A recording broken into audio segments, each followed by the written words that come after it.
Hello everyone, I am Pranjali Singh. Today I have Dr. Jyoti with me, who is a very good friend of mine, and she has scored 225 marks in her very first attempt in January 2023 FMG. Today she'll be sharing her strategy that has helped her to clear this exam with such a great score in her very first attempt. Jyoti, please introduce yourself. Hello everyone, I am Dr. Jyoti. I cleared my FMG exam in January 2023 with 225 marks in my very first attempt.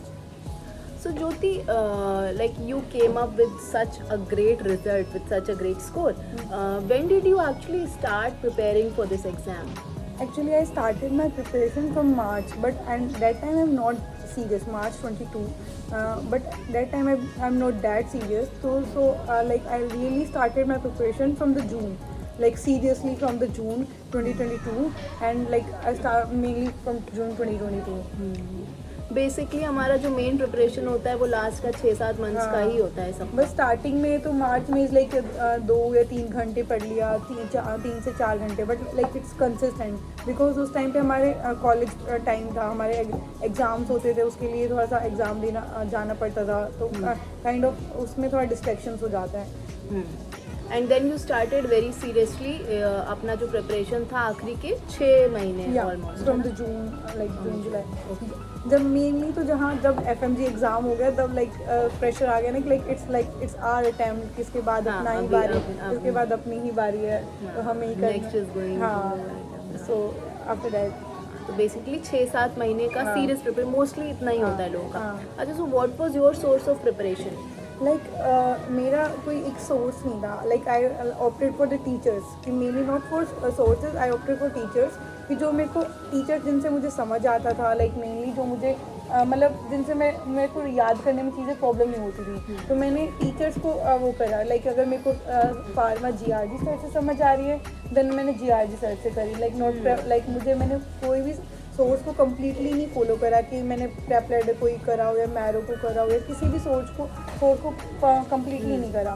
Like मैंने surgery Rohan Khandelwal sir से करी, ophtha मैंने उत्सव Bansal sir से करी जो कि marrow पे हैं. प्रेपलेड जैसे मैंने GRG सर से फार्मा करी. ओब्स गाइनी मैंने प्रशनविद सर से करी.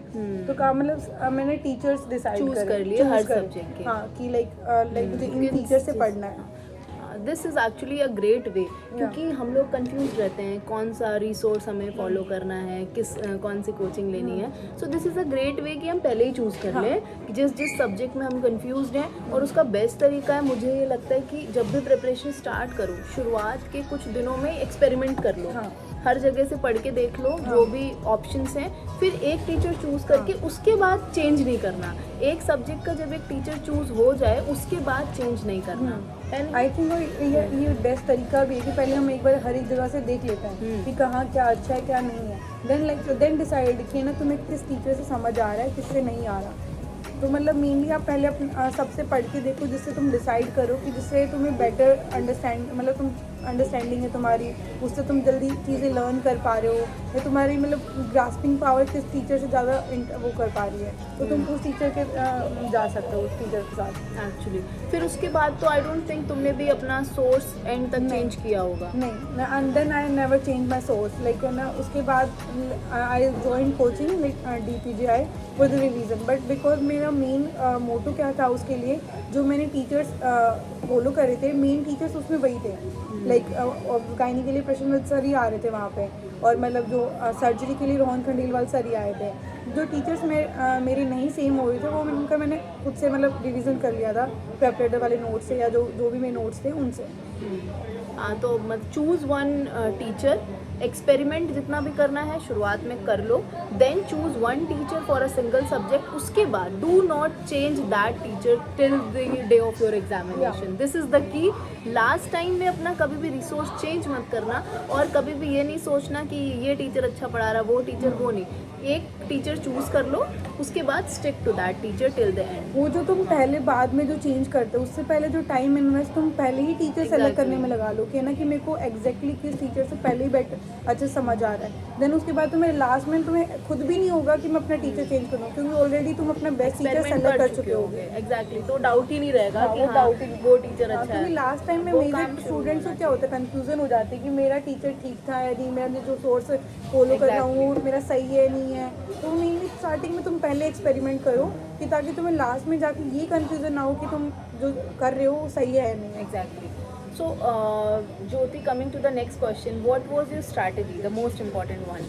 Strategy, timetable क्या था तुम्हारा? लाइक स्टार्टिंग में मैंने ना मेजर सब्जेक्ट्स पे फोकस करा था, क्योंकि लाइक सब स्टार्टिंग में जब हम छोटे सब्जेक्ट्स करते हैं तो मेजर सब्जेक्ट्स का हमेशा ना वो रहता है, बर्डन रहता है कि हमारे मेजर सब्जेक्ट्स बचे हुए हैं। सो मेरे को भी यही रहता है कि पहले मैंने अपने मेजर सब्जेक्ट्स को निपटाया था। लाइक मैंने स्टार्ट गायनी से करा था, देन मैंने सर्जरी करी, देन PSM करा, देन उसके बाद मैंने मेडिसिन को थोड़ा टाइम दिया, फिर मैंने अपने नॉन क्लिनिकल सब्जेक्ट्स करे लाइक पैथो, फार्मा, लाइक थोड़े वो सब्जेक्ट्स करे, छोटे सब्जेक्ट्स करे। मेडिसिन मैंने लास्ट के लाइक अगर सितंबर अक्टूबर तक मैंने करी थी, बट मैंने अमन सेतिया सर की क्लासेस ली थी, उनसे like it was enough for me. मेरे को मतलब उतना ही मैंने मेडिसिन का करा था। हाँ, तो दिस वॉज द डिफरेंस ना। Yeah. जैसे व्हेन आई स्टार्टेड प्रिपेयरिंग, मैंने ऐसा मेजर सारे एक साथ नहीं पढ़े थे, हाँ. लेकिन तुम्हारे केस में तुमने पहले सारे मेजर्स करे, हाँ. तो that is also a good thing, क्योंकि आप पहले ही मेजर कर लेते हो। स्कोरिंग तो आपको हाँ. पास होने के लिए तो उतना भी सफिशिएंट है। अगर आप मेजर के साथ कुछ और एवरेज वेटेड सब्जेक्ट कर लेते हो तो वो स्कोर आपका पास होने भर का आ जाएगा। तो दैट्स व्हाट आई सेड कि सबकी स्ट्रैटेजी अलग होती है, एक strategy is not going to work for everyone. So ठीक है, उसके बाद कोई कुछ ऐसा अलग सी स्ट्रैटेजी थी तुम्हारी, like that you feel you did different from the others? Like mainly मुझे लगता है कि ना मेरा रिवीजन स्ट्रेटेजी आई थिंक थोड़ा डिफरेंट था कि ना मेरे को रिवीजन में मैंने ग्रुप्स डिसाइड कर लिए थे कि लाइक मतलब सब्जेक्ट्स वाइज मैंने ग्रुप डिसाइड करे थे। जो वर्सेटाइल सब्जेक्ट्स हैं, जो मेजर सब्जेक्ट्स हैं, उनको रिवीजन का टाइम ठीक, मतलब मेनली हम क्या होता है कि जब एक सब्जेक्ट को रिवाइज कर रहे हैं, मतलब हम जब रिवाइज करते हैं एक सब्जेक्ट को, बाकी सब्जेक्ट्स में हम लेफ्ट आउट फील करने लग जाते हैं। तो I don't want this type of feeling. तो मैंने अपने एक दिन में ही काफ़ी सब्जेक्ट्स को रखा था। लाइक मैंने फार्मा में डेली रिवाइज करती थी, क्योंकि फार्मा ऐसा है कि हम भूल जाते हैं। एग्जैक्टली, बहुत वोलेटाइल है। और अगर हम फार्मा में कॉन्फिडेंट है तो आधी चीज़ें हम आधे टाइम पे हम कॉन्फिडेंस रहते हैं, क्योंकि मैक्सिमम चीज़ों में यूज़ होती है फार्मा। तो मैंने pharma is like time decided था कि मेरे को सुबह उठ के 1 घंटा फार्मा रिवाइज करनी है तो करनी है। देन उसके बाद मेरे जो 2 घंटे होते थे, देन उसमें डिसाइडेड था कि मेरे को ग्रुप ए में सब्जेक्ट में क्या था मेरा PSM एंड माइक्रो, बिकॉज ये भी वर्सेटाइल सब्जेक्ट्स है, ये भी हम भूलते हैं। तो पहले ऐसा होता था, मैं डिसाइड कर लेती थी कि 10 दिन में मेरे को PSM रिवाइज करनी है, 10 दिन में माइक्रो, देन रिपीट दोबारा से हो जाता है PSM। तो उस टाइम पे सिर्फ PSM and micro he revise होगी और डेली होगी। लाइक पहले PSM 10 दिन में PSM रिवाइज कर रही हूँ, फिर 10 दिन पे मैं माइक्रो रिवाइज कर रही हूँ। तो उससे क्या होगा कि आपका PSM और माइक्रो जल्दी जल्दी आता रहेगा और जल्दी जल्दी रिविजन होता रहेगा, मल्टीपल टाइम से रिविजन हो जाएगा। देन उसके बाद मैं 4 घंटे का मेजर सब्जेक्ट्स के लिए टाइम रखती थी।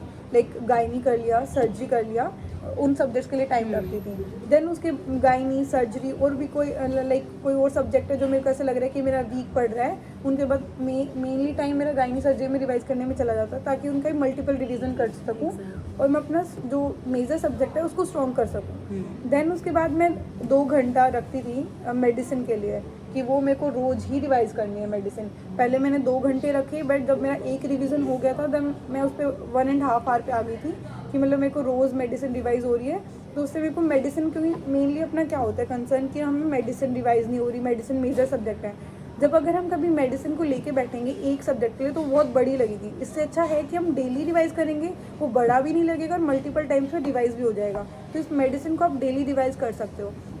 देन उसके बाद जो मेरा वो होता था, उसके बाद मैं मेनली एक छोटा सब्जेक्ट लेती थी, कोई भी छोटा सब्जेक्ट, कि मतलब 2 घंटे का कोई भी छोटा सब्जेक्ट, लाइक पैथो उसमें ग्रुप होता था। देन पैथो का, ऑप्था का, ENT का, इन ग्रुप में डिवाइड कर रखा था उसमें मैंने, कि अगर एक बार पैथो रिवाइज करनी है 5-6 दिन, फिर उसके बाद ऑप्था, फिर ENT।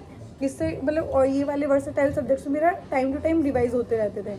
और देन लास्ट जो मेरा टाइम फेस था पोस्ट लंच में 2 घंटे निकालती थी मैं। 1 घंटा शॉर्ट सब्जेक्ट्स के लिए लाइक साइकेट्री, एनेस्थीसिया, लाइक छोटे छोटे जो सब्जेक्ट्स होते हैं वो हम अगर रिवाइज करते रहे तो लाइक वो बर्डन भी नहीं आता और हमारे छूटते भी नहीं है वो। लाइक साइकेट्री हो गया, एनेस्थीसिया, ऑर्थोपेडिक्स, वो डेली हम हाँ, थोड़ा थोड़ा कर थोड़ा लें थोड़ा वो भी मोर देन सफिशिएंट होता है और हाँ। हमारा एट द एंड हमारा कंप्लीट हो जाते हैं वो मेनली अगर सब्जेक्ट्स। जब आप ये सब वो फॉलो करते हो टाइम टेबल तो आपको ऐसे लगता है कि आपके काफ़ी सब्जेक्ट्स रिवाइज भी हो गए और आपको पता भी नहीं चला। अगर आप एक सब्जेक्ट को लेके बैठते हो तो बाकी सब्जेक्ट में आप बहुत लेफ्ट आउट फील करते हो।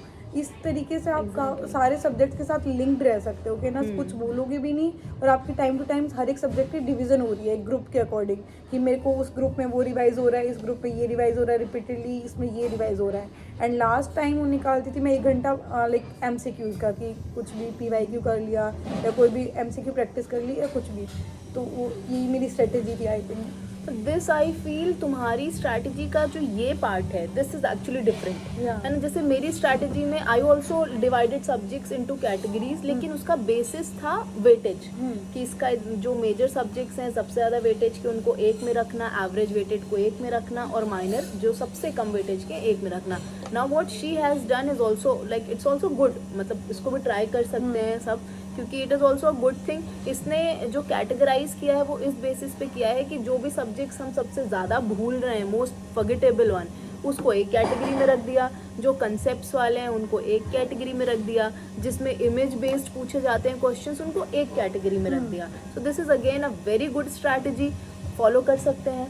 इससे जो हमारे वर्सेटाइल सब्जेक्ट्स अगर हमारे स्ट्रॉन्ग हो जाते हैं तो हमें ना अंडर कॉन्फिडेंट होना थोड़ा कम शुरू, थोड़ा कॉन्फिडेंस आना शुरू हो जाता है कि हमें चीज़ें आ रही हैं। एक्चुअली मेनली हमारे कॉन्फिडेंस लो ही वर्सेटाइल सब्जेक्ट्स के लिए होता है। तो जो तुम्हारे वीक पॉइंट है अगर तुम उनको स्ट्रॉन्ग कर लेते हो देन आखिरी में तुम इतना प्रेशराइज फील नहीं करते हो। एग्जैक्टली हाँ। तो और द मेन थिंग इज कि we have to stay in touch with all the subjects. That is why I also don't believe in studying a single subject for 2-4 दिन, क्योंकि फिर आपको लगता है 4 दिन एक सब्जेक्ट पढ़ा वो तो स्ट्रांग हो गया, जो पहले पढ़ा था 4 दिन पहले वो भूल गया। So this is a very good point. और for one thing that she did for medicine is again very good कि she was doing it regularly, क्योंकि मेडिसिन इतना बड़ा सब्जेक्ट है, it is not possible to complete it. अगर हम उसे 20 दिन बैठ के 1 महीने बैठ के कंप्लीट कर भी लेते हैं उसका कोई मतलब नहीं है। तो she did what she did was कि she divided it into smaller parts and she was doing it daily and that's actually very important. लेकिन ये तभी हो सकता है ना अगर मेडिसिन कोई स्टार्टिंग से कर रहा है। अगर कोई कर नहीं रहा है और लास्ट के 1 महीने 2-3 महीने पहले कोई स्टार्ट कर रहा है मेडिसिन, तो that is not a good idea. You can do only few systems in that case. Like different करता है कि आपके नोट्स कितने बड़े हैं। मेरे नोट्स काफ़ी कम कंसाइज थे क्योंकि मैंने कोचिंग से 5 दिन 6-7 दिन की क्लासेस में मेडिसिन ख़त्म करी थी, तो काइंड मेरे को वही सिर्फ रिवाइज करने थे। मेरे 250 पेजेस के नोट्स थे। आई थिंक इट इसलिए भी मेनली ज़्यादा पॉसिबल हो पाया कि उन नोट्स की वजह से concise. So you should have a concise notes, that's extremely important. अब मैंने क्या किया, मैंने स्टार्टिंग में तो जब प्रिपरेशन शुरू की तब तो मेरे बहुत लेंदी नोट्स होते थे। उसके बाद मैं धीरे धीरे करके जैसे मेरे रिविजन्स बढ़े वैसे वैसे करके मैंने नोट्स कंसाइज करना शुरू किया, क्योंकि एट द एंड अगर आपके नोट्स कंसाइज है ना तो रिविजन बहुत ईजी होता है और तभी पॉसिबल भी हो पाता है। अदरवाइज आप कर ही नहीं पाओगे पूरा सिलेबस रिवाइज। तो that is again a very important thing to keep in mind. अच्छा, उसके बाद ज्योति मतलब लास्ट के 7 दिनों में तुम क्या करती थी? क्योंकि जैसे जैसे टाइम पास आता है we start to get anxious. या क्या करते हैं? How did you deal with that anxiety? Last 7 days में मेनली मैंने वो करा था कि अब उससे पहले जितना मैंने लाइक एक अपने आप को भी सेटिस्फाई करना होता है कि जितना मैंने कर लिया है उतना काफ़ी है, इससे ज़्यादा अब कुछ हो नहीं सकता, लर्न कर नहीं सकते, नया कुछ करना नहीं है। अब हमें करना है लास्ट के 7 डेज में जो मोस्ट इम्पोर्टेंट चीज़ है वो रिवाइज हो सके। तो मेनली मैं क्या करती थी कि हमारे एक सब्जेक्ट को वो करते थे, जो हमारा वीक पॉइंट होती थी हर एक सब्जेक्ट में। हम पूरा साल हमने करा है तो हमें पता चल जाता था कि हमारे वीक पॉइंट्स कौन से हैं और वर्सेटाइल टॉपिक्स कौन से हैं। तो मेनली हम पहले PYQs खोलते थे एंड देन उसके बाद जो टॉपिक्स आ रहे हैं उनको रिवाइज करते थे सबको, एंड जो सब्जेक्ट वाइज हर एक टॉपिक के ना कंसाइज नोट्स बनाते थे। जैसे एक पिक्चर वाली एक PDF आती है हर एक जगह पे FMGs के लिए, वो PDF मैंने निकलवा ली थी। और जो पिक्चर थी ना, जिस पिक्चर पे जो जिस चीज़ की पिक्चर थी उस पर थोड़ा थोड़ा 1-1 2-2 लाइन जो मेरे को याद नहीं रहती वो मैंने नोट कर ली थी कि ताकि जो लास्ट का जो 1 डे हो तो उसमें वो रिवाइज़ कर सकूँ, क्योंकि पूरा सब्जेक्ट तो रिवाइज़ नहीं कर सकते। तो मैंने पिक्चर पे ही जो मेन पॉइंट जो मेरे को याद नहीं रहते उनको वो लिख लिया था कि लास्ट डे के रिवीजन के लिए। तो मैंने मेनली 7 डेज़ में मैंने एक दिन में जो मेन जो मेजर सब्जेक्ट्स को एक एक दिन दिया था, जैसे गायनी को, सर्जरी को एक दिन दिया था, बट मेडिसिन वाला मेरा सेम वही रहा था कि रोज़ 2 घंटे रिवाइज करनी है, वो एंड तक वही रहा था। तो उससे क्या हो गया था, मेरी बहुत बार रिवीजन हो गई थी मेडिसिन की, तो एक साथ कंसाइज करके रिवीजन करने का टाइम मतलब मुझे लगा नहीं, ज़रूरत भी नहीं लगी ज़रूरत होगी। नहीं लगी। तो उसके लिए मैंने गायनी, सर्जरी, पीएसएम को एक एक दिन दिया था। बाकी जो छोटे छोटे सब्जेक्ट्स थे उनको 3 दिन में और कवर कर लिया था। लास्ट के 1 डे में मैंने सिर्फ उनको जो मेरी पीडीएफ निकलवा के मैंने जो कंसाइज नोट्स बनाए थे, सिर्फ मैंने उतना पढ़ा उसको। That is again a very important thing, और बहुत अच्छी चीज़ है ना कि आप इमेज देख के ही उससे रिलेटेड पूरी स्टोरी रिकॉल कर पा रहे हो। उससे हमें इमेज बेस्ड क्वेश्चंस के लिए अलग एफर्ट्स भी नहीं लगाने पड़े, आपके इमेज भी होगी, और देन साथ साथ जो हमने इंपॉर्टेंट टॉपिक्स को जो तुम भूल रहे होते हो, वर्सेटाइल होते हैं, वो चीज़ें भी तुम्हारे साथ रिवाइज होगी इमेजेस के साथ। क्योंकि जितने भी वॉलेटाइल अपने टॉपिक्स हैं उनका ही सबसे इम्पॉर्टेंट चीज़ यही है कि हम उसको जितना विजुअल मेमोरी में कन्वर्ट कर लेते हैं या जितना मल्टीपल रिविजन्स कर लेते हैं, हमारा वो उतना ही परमानेंट होता है। तो this is again a very important thing that she has done.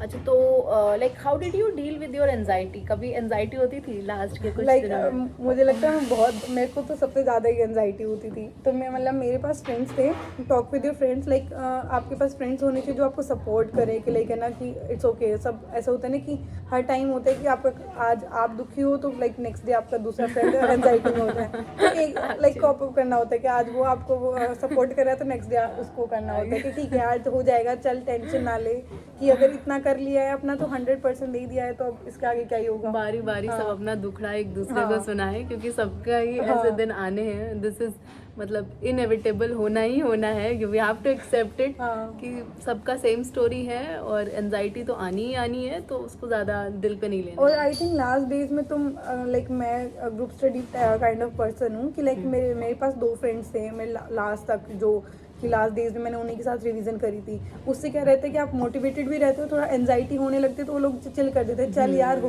तो रहा है, कर तो रहे, तो आपके दिमाग में भी ना बैक ऑफ माइंड कुछ अलग नेगेटिव नहीं चलता। दोस्त रहते हैं तो उनके साथ पढ़ने का टाइम पता नहीं चलता कि आपके दिमाग में कुछ और भी चल रहा है, तो आपको पढ़ना होता है उस टाइम पे। तो आई थिंक लास्ट 7 डेज अगर तुम कर सकते हो फ्रेंड्स के साथ रिवाइज कर सकते हो, उससे क्या होता है जल्दी रिवीजन होता है। आई थिंक जब हम अकेले करते, मेरे साथ ऐसा होता है जब मैं अकेले करती हूँ तो ज़्यादा देर तक लेके बैठती हूँ, पर फ्रेंड्स के साथ क्या होता है जल्दी काफ़ी टाइम जल्दी हो जाता है रिवाइज। हाँ, अगर कोई ग्रुप स्टडी टाइप का इंसान है तो वो ज़्यादा हेल्पफुल रहेगा। अच्छा, तो at the end what is the message that you would like to share with everyone who is going to appear for upcoming FMG? Like be consistent, कि मतलब इतना टफ एग्ज़ाम है नहीं, अगर तुम कंसिस्टेंट रहोगे like you will definitely clear this exam and with a great score like her. So just follow whatever she has said, that is extremely important. Just pay attention to small things, just pay attention to very basic things, and I'm very sure all of you are going to clear this exam with a great score. Okay, bye everyone. See you in the next video. Bye.